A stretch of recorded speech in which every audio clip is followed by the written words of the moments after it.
So Donovan, how are we on? Is there any comments that you want to read out to us?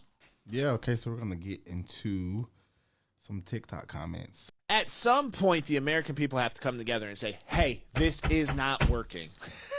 Am I crazy? You are not. This is not working. What they are doing is not working. You cannot cut the American working class person's savings in half, then print $1.7 trillion. So that savings being cut in half means less people spending money, but then you just put more money into the economy, so that money is going to be getting spent. That's going to cause inflation to go up and job numbers not to go down, and then you're going to have to hurt more people. More than the entire country has in savings. You just printed. I never thought about it that way. So the entire country combined has how much? 900 billion? Yes. With a B in savings. Yes. 900 billion in savings. Yes. And they just printed almost double what the American citizen has? Yes.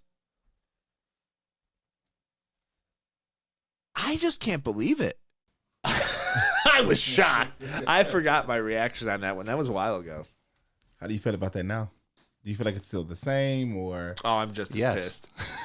I mean, look. I was getting pretty fired up in the first segment of this episode because it's not about me. I'll be fine whether it's a recession or not. I own my own business. I eat what I kill, right? It's not about me. It's not about the people within these walls, because I'm going to make sure every person at this company is taken care of. And mark my words on that. Now, what it is about, though, is I'm thinking about friends. I'm thinking about families. I'm thinking about the Rust Belt of America, where there's good, hard-working Americans. I'm thinking about the people who are lower socioeconomic class, and what they're doing is hurting them. And they don't give a damn because they're still billionaires. It drives me nuts. Ben, what do you think? I mean, we've been talking about that same thing all episode. Like, the reason we are at where we are because of what they were doing, artificially lowering interest rates and printing way more money than should ever have been printed. Common sense tells you that's going to cause inflation. 2 years after 2020, or 3 years after 2020, look at where we're at now. Right. I mean, we're at the worst economically we've been at since 2008. Probably in our working life. It is. I mean, that's when we entered the workforce, 2008. So. Yep. Oh, okay. Well, we got some comments in the video, of course. There's a lot. Actually, there was a lot about rallying, like coming together to like say something about it. So this, did I respond to all these videos? No, you didn't respond to these comments. Okay, so these comments, so all the comments on TikTok, I plan on responding to, which I normally do. Right. We had the baby. My wife had our daughter, so I was out for the last 3 weeks. I was working remotely. Excuses. I'm back now. Okay, yeah, you're right. You ain't wrong. I'm back to working full time, and I will also respond to them in video. It's okay. We understand. But a few of the comments, someone said, "Let's go Tea Party 2.0. Skip taxation day." My people, yes, let's dump the tea into the Boston Bay. No taxation, even with representation. That's my man. Now, we do need to come together, though, and make sure our roads and our military services that we aren't invaded. But no taxation without, even with representation. Right. That's going to be a T-shirt, Donovan. No taxation, even with representation. Hey, kind of creative. Thank you. Someone said this should make you live it, of course, though, but you already said that. Someone said it's a deflection from the rich people paying fair sharing taxes. It's plain and simple. It's the burden of the debt is being pushed on the Americans. Capitalism doesn't work, or unchecked capitalism doesn't work. That's why we are all in debt, and they're giving us credit cards. Ben, I'll let you go. Hit him, Ben. So I would argue, I mean, that's not capitalism. Like, capitalism is essentially letting everything work out on its own. True capitalism is laissez-faire, like we just mentioned earlier in this video. America's not a capitalist country. Exactly. Like, that is the opposite of capitalism. That is everything that is artificially done by the government to to try to change things. That's not capitalism. Capitalism is letting everything work out on its own, letting the basic concepts of economics drive and keep things moving forward. Now, someone mentioned in another comment about like the roads and things like that. Absolutely. How can you do that though? From having localized governments have more of an impact. Right. So here, keep going. Sorry. Yeah. I mean, we're talking about earlier about like, oh, why do you need to kind of look out things for yourself? Like, oh, it may seem selfish, but it's not, because it's good for yourself, your family, and your community. So what do you think about them saying that they don't pay, that billionaires aren't paying the fair share and that capitalism doesn't work? Because it doesn't have but I mean, and you've mentioned it again several times in this video, competition. I mean, you have to, capitalism is based off of competition. It's based off of, which is a basic part of economics, supply and demand, another basic part of economics. It all is going to balance out. You're going to have people have a choice. Yeah. And people, if allowed to make that choice between several competitive options, are going to do that. Where you run into issues are when you have these policies, the government that are making it unfair advantages for these larger corporations, making it harder for small businesses that limit that competition. That is not capitalism. So something like the top 1%, which is the billionaires that they reference, pay 87% of all the taxes that are paid in this country. I don't know if that's the exact number, but the top 1% pays a vast majority. The top 10% pay a vast majority, right? So the first thing I'm going to address, and I do this with everybody, and the reason I do this is because I'm going to defend capitalism just a little bit, actually a lot. Right. And by defending it, the first thing I'm going to say before I get into my question for this person is, number one, America is not a capitalistic country. Plain and simple. Agreed. We are more socialist or mixed economy than we are capitalist. Capitalist country allows all the banks to fail in 2008 and allows new competition to enter the market. That's capitalism. Capitalist countries, if there are no checks mailed out to you during COVID, capitalist, like, it just doesn't happen, right? So the first thing, though, I want to say is it's because the billionaires are not paying their fair share. I don't know what each billionaire in America pays and what they don't pay, but my first question would be, what is a fair share? Donovan, do you know what a fair share is? No, but it's a good question. What's a fair share? Ben, I do this to you all the time. Yeah. If you don't give me a specific number when you say fair share, I can't take you serious. Like, you don't say fair share, but I know you mean. But when you call me and you're like, Give hey, specifics. You said to me one time, hey, they need to put a pretty big down payment down.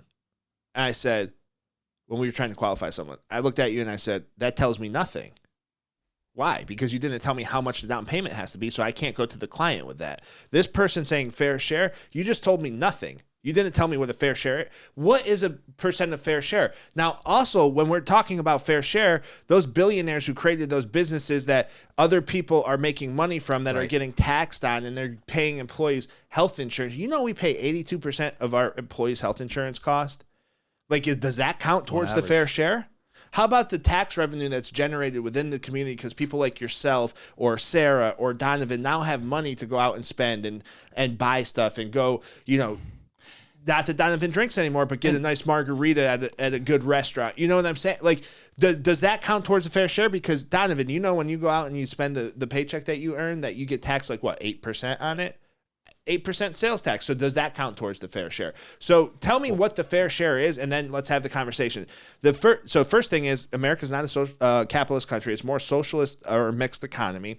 I would call it corporatism because the corporations step in and they pay the government to, guess what, put more regulation in to make competition harder. If we were a capitalist country, we would have allowed the banks to fail. It would have hurt the people, but it would have been better for the people. It would have been like a phoenix rising from the ashes if we actually allowed these banks to fail. Yes, it's going to hurt. We're going to burn up a little bit, but then guess what?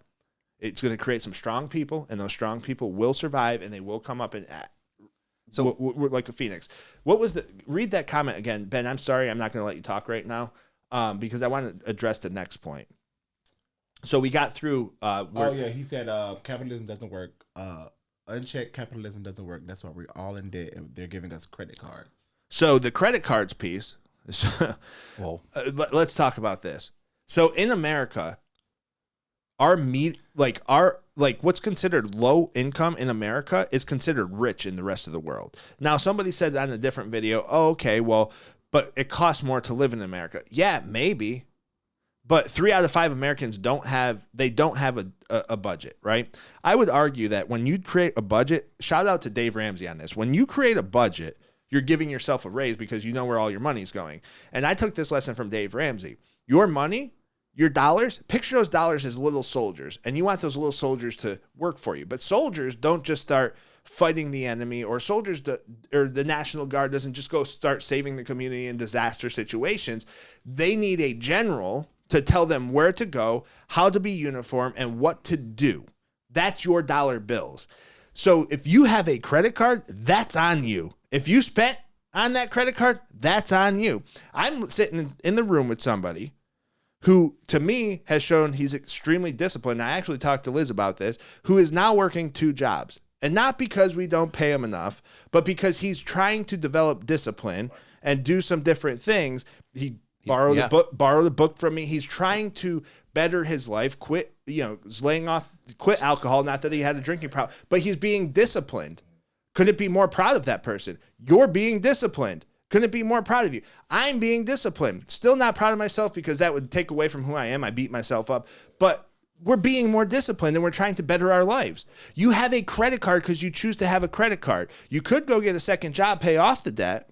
And I'm not saying that's why Donovan's doing it. I don't know. But you could pay off the debt, put yourself in a better economic situation. You could do that, but you're choosing not to. You're choosing to have, nobody's forcing you to get a credit card. You don't have a credit card because capitalism doesn't work. You have a credit card because you wanted to spend and you didn't want to think about the future, period. Like, there are more jobs available now and a less of an unemployment rate. And granted, they aren't all full-time jobs. Jerome Powell said it himself. We talked about it earlier. There's less full-time jobs, but there's more jobs. So you could pick up a job to better your situation. Right. You could pick up a second job to maybe buy a home eventually. You could pick up a second job to put 20% down payment. Dude, like when I first started in this industry, we made nothing. We made like $15 an hour, which was like, and that was a 40-hour-a-week job plus sometimes overtime, but we didn't get paid overtime because we were temp workers. Do you remember I used to umpire? Yeah. I used to umpire. I would umpire 10-hour days on Saturdays and Sundays so that we could buy an investment property. I don't want to hear this shit about capitalism doesn't work. Capitalism doesn't work if you're fucking lazy. Because guess what? That's why the number one argument for communism, socialism, or the community runs this or that or the other thing is the lazy person saying, I want to ride the backs of somebody else. In a capitalistic society, a true one, which America is not, I was about to say, yeah, you would go and work your butt off and you would be successful, and you would be as successful as hard as it was that you worked. Now, you do need checks and balances. You don't want child labor. You don't want businesses forcing people to work 60, 70, 80 hours a week. It should be optional if they want to do that and the work's available, but they shouldn't have to. So there needs to be checks and balances. So to sit here and say that we have credit cards because capitalism doesn't work and America's failing, I would be willing to bet that person is a Chinese bot. Well, Chinese robot commenting on our video.